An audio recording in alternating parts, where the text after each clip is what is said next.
Bonjour et bienvenue dans les rencontres artistiques d'Omni. Aujourd'hui, je reçois Francesca Caruana. Bonjour Francesca. Bonjour. Francesca, est-ce que vous pouvez vous présenter en quelques mots? Ben oui, je suis née à Casablanca. J'y ai vécu jusqu'à 9 ans.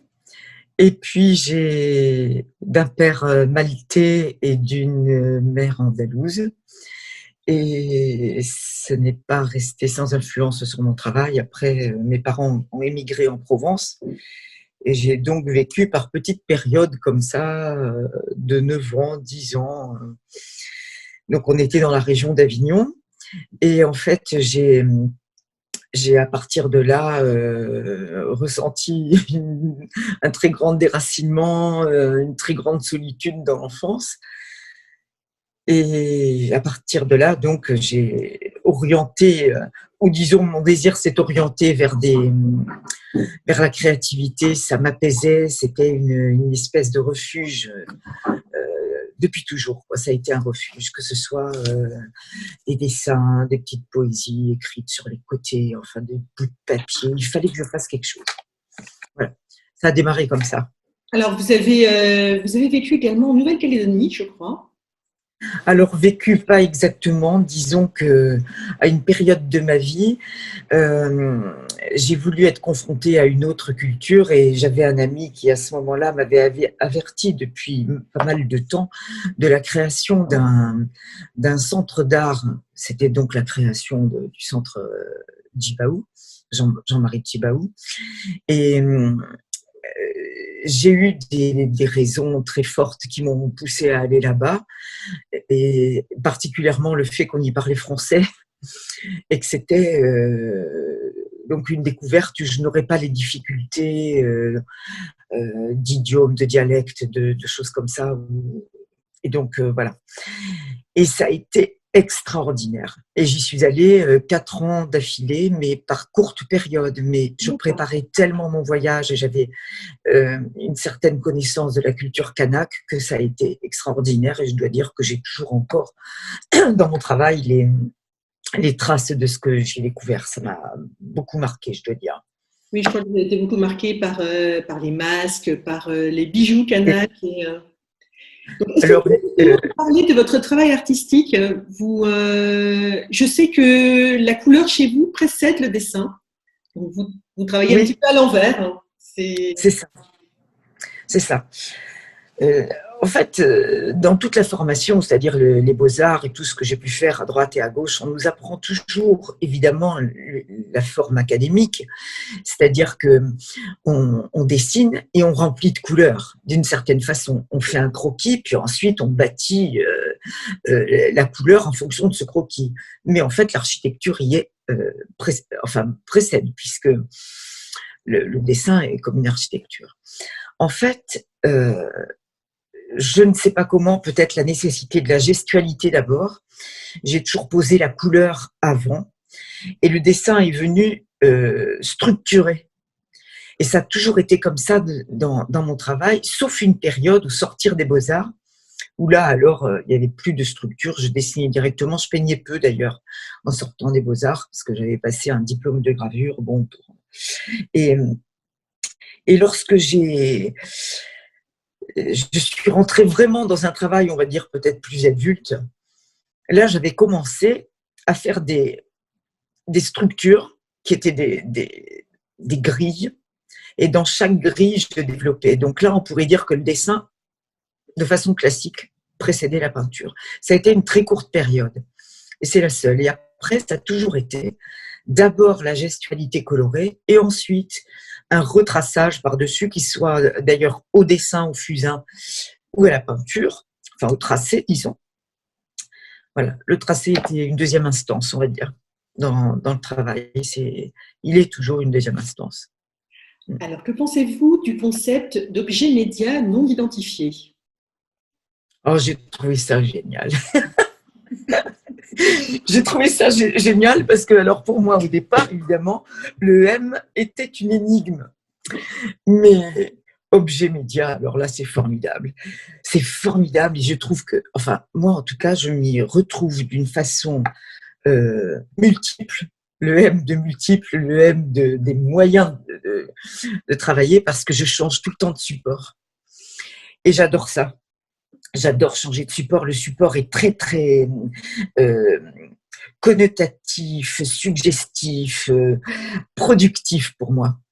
Alors, si je trouve un petit bout je sais pas, de carton comme ça, je vais avoir une idée.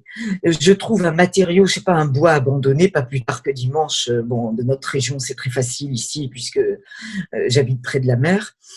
Il y avait plein de bois flottés. C'était une espèce de desserte où on pouvait aller choisir. Alors, à partir de là, j'ai des tas d'idées pour fabriquer, mais il y a toujours un fond. Il y a une spontanéité dans le travail, mais c'est une spontanéité de travailler. Il y a un arrière-fond où je ne travaille jamais avec mes tripes, par exemple. Je fais pas des choses comme ça, là. Je suis pas illuminée la nuit. Non, pas du tout. C'est vraiment... Il y a une toile de fond où il y a toujours une espèce de tissage entre comment dire, les idées et le faire. Le faire, c'est-à-dire le travail, la technicité. L'œuvre gouverne toujours, de la plus petite, de la plus modeste à celle à qui je mets le mot fin. Il y a toujours une espèce de tenue, on va dire. Et très souvent, je ne suis pas contente. Alors, vous participez au tout premier numéro d'Omni, qui est consacré au dessin. Et vous déclarez, il y a dans le trait la transmission d'un projet intérieur, d'un magma intime pétri d'images, de balbutiements, de mémoire et d'envie, de savoir-faire et d'inconnu. C'est ça pour vous le dessin? Ah oui.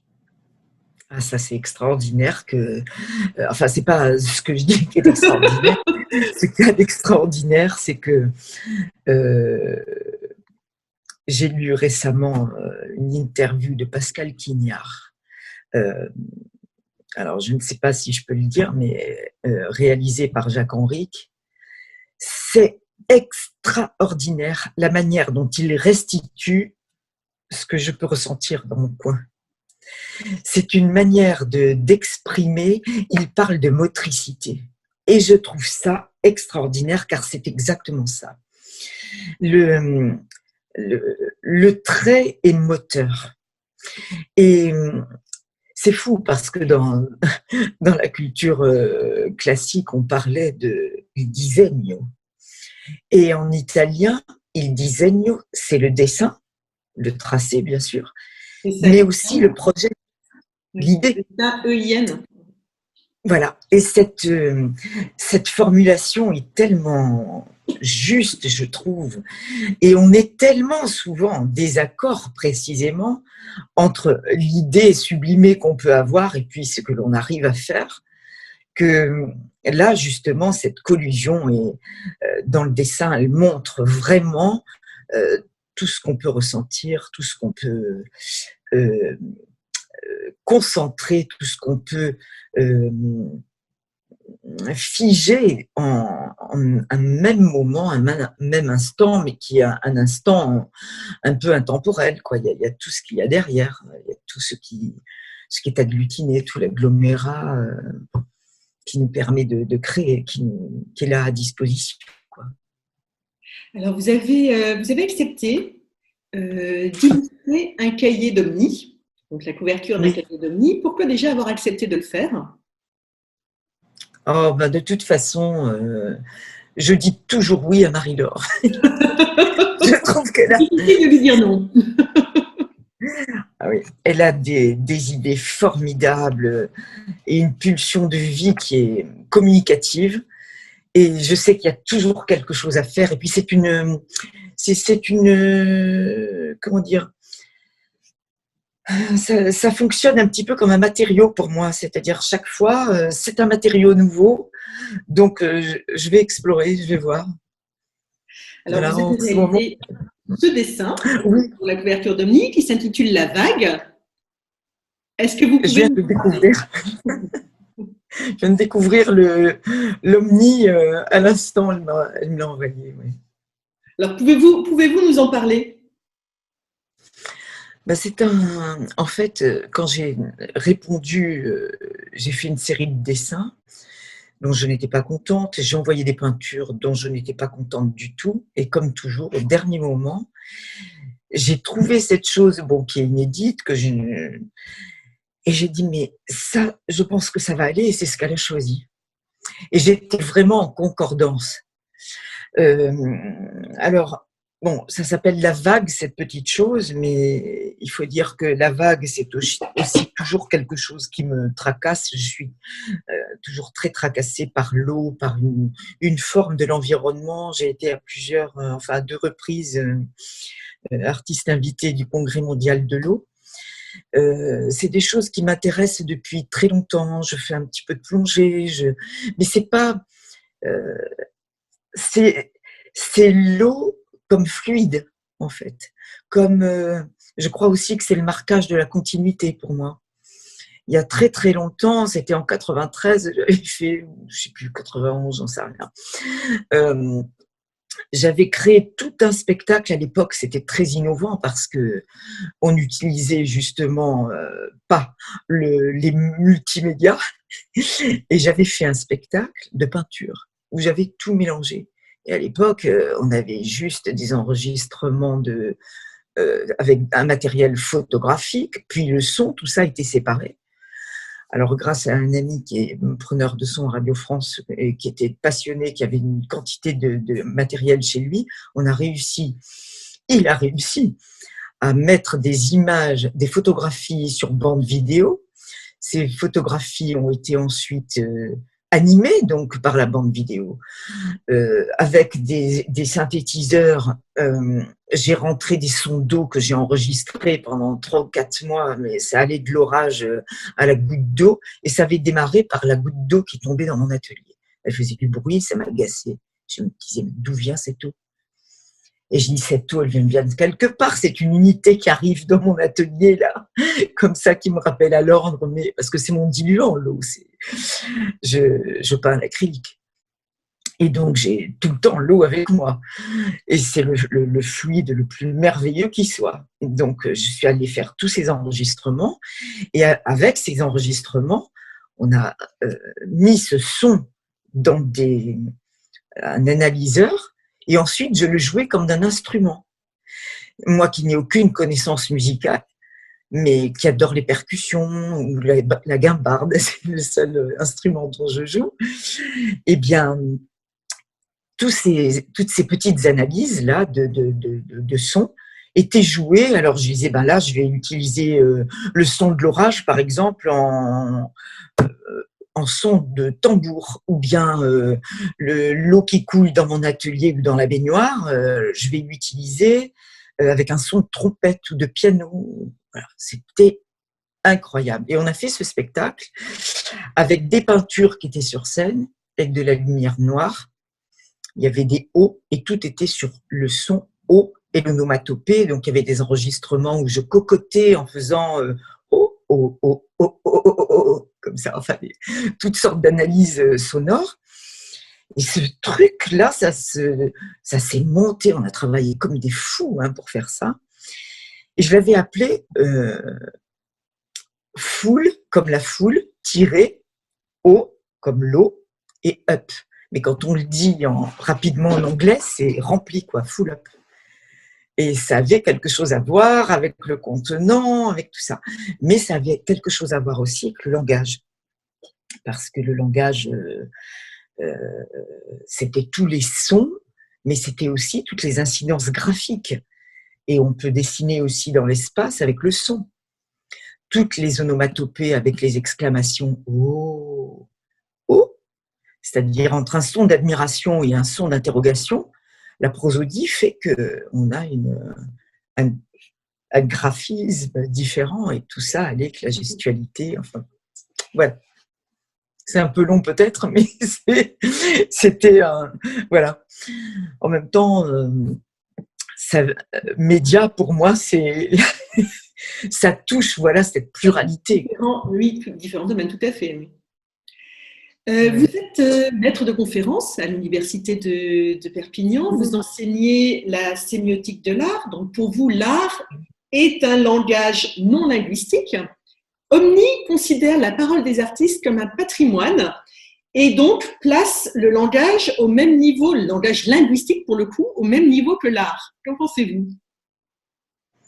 Alors, vaste question. Je laisse la responsabilité. Pour moi, non, l'art, pour moi, ça peut pas être un langage. Ça, c'est pas possible. C'est pas possible, c'est pas possible. Il n'y a pas de transitivité dans l'art. Et la preuve, c'est la diversité. Quand on dit un mot, c'est un symbole. Si je dis, je sais pas, donne-moi le crayon, eh bien, toute personne pourra juger ou pas de me donner le crayon, mais saura ce que ça veut dire. Le moindre artiste qui inscrit quelque chose sur une toile, même lorsque ça imite une figure, on n'en sait rien, il n'y a pas de transitivité. Et là, c'est justement ce qui crée autant de différents dans la peinture, enfin dans l'art, entre le spectateur et l'artiste, c'est qu'on a cru pendant des années que la figuration transmettait quelque chose. Mais elle ne transmettait pas la figuration de l'objet lui-même. On avait beau faire un paysage, ce n'était pas la figure directe du paysage qui était montrée. La preuve en est, c'est que lorsqu'on regarde la peinture de Poussin ou la peinture de Lorrain, jamais ces personnes, ces artistes, ces immenses artistes ont été dans l'imitation d'un paysage. Lorrain, il faisait un travail composite, comme on pourrait le faire. Lui, il faisait un omni, Claude Lorrain. Il prenait un paysage de sa région, donc de la Lorraine, et il prenait un édifice italien, vénitien, romain, et il faisait une image composite. Et c'était un paysage dont la crédibilité était à tomber par terre, et reste toujours à tomber par terre, hallucinante, magnifique. Piero della Francesca qui peint un ange, Fra Angelico qui peint un ange. Est-ce qu'on n'a jamais vu un ange? C'est ce que je disais toujours aux étudiants lorsque je travaillais. J'ai arrêté l'enseignement depuis 2 ans, mais l'imitation n'est jamais une imitation en soi. Donc la figure, le fait comment dire, de dire que l'art est un langage, non. Si l'art est un langage, il peut passer au niveau de l'émotion, ça oui. C'est-à-dire on peut tous ressentir une émotion un petit peu identique parce qu'elle-même est répertoriée. C'est un petit peu chez les Grecs, on fait 4 comme ça. Dans les pays anglo-saxons, c'est peut-être comme ça. Voilà. On a une interprétation on sait que c'est 4, mais avec plus ou moins de politesse, quoi. Alors, le fait que Comny considère que votre parole est aussi importante que votre art, parce qu'elle considère votre parole comme un patrimoine, ça vous évoque quoi? Je trouve que je ne sais pas, c'est une affection qui est faite aux artistes de proposer cette chose-là, c'est-à-dire de prendre en compte toute la maladresse avec laquelle on essaie de parler de ce qu'on fait. Aucun mot ne peut arriver à rendre compte de ce qui se passe dans le corps.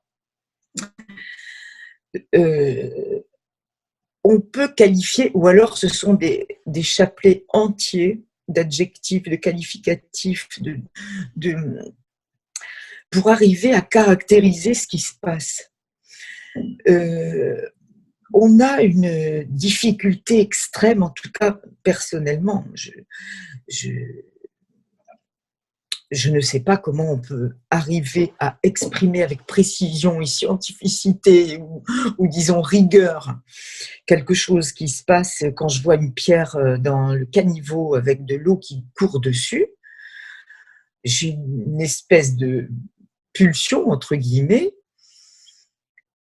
c'est d'en rendre compte. Mais rendre compte de quoi? Je rends compte de quoi? Je ne sais pas.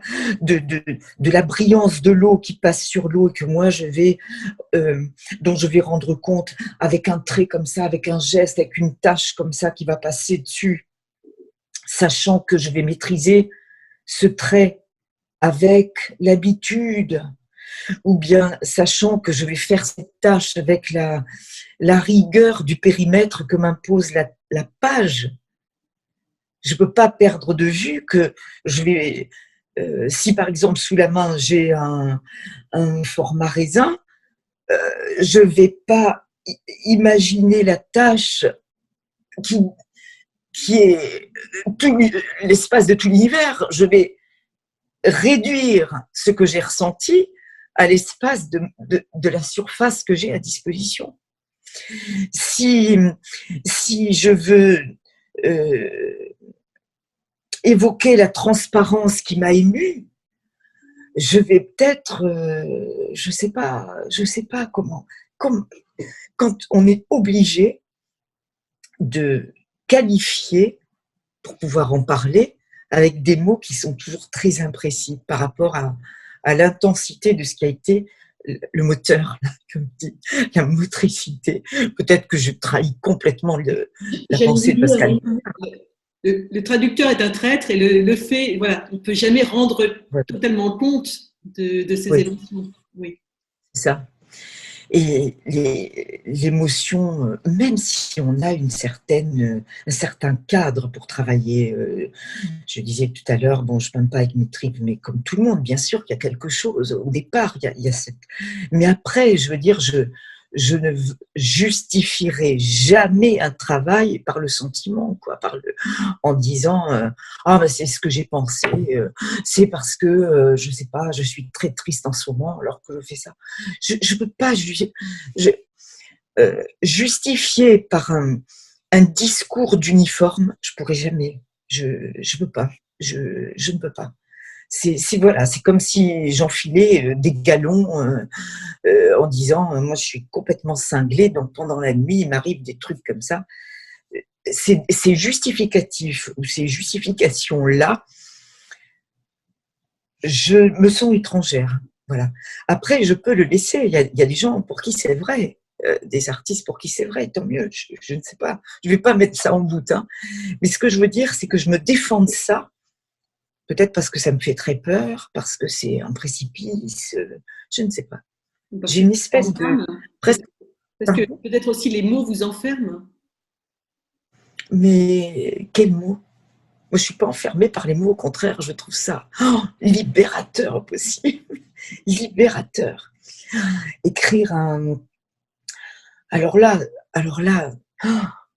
les mots, c'est... Les personnes qui sont écrivains au sens où ils se sont spécialisés, parce qu'il y a une espèce de connaissance chez les écrivains qui m'époustoufle et qui me fascine, mais moi, avec mon humble, je ne sais pas comment dire, c'est une honte presque. J'écris, hein, j'écris sans arrêt depuis que je suis petite, des petites choses, des choses comme ça, quoi. Et là, alors, je n'ai aucune restriction.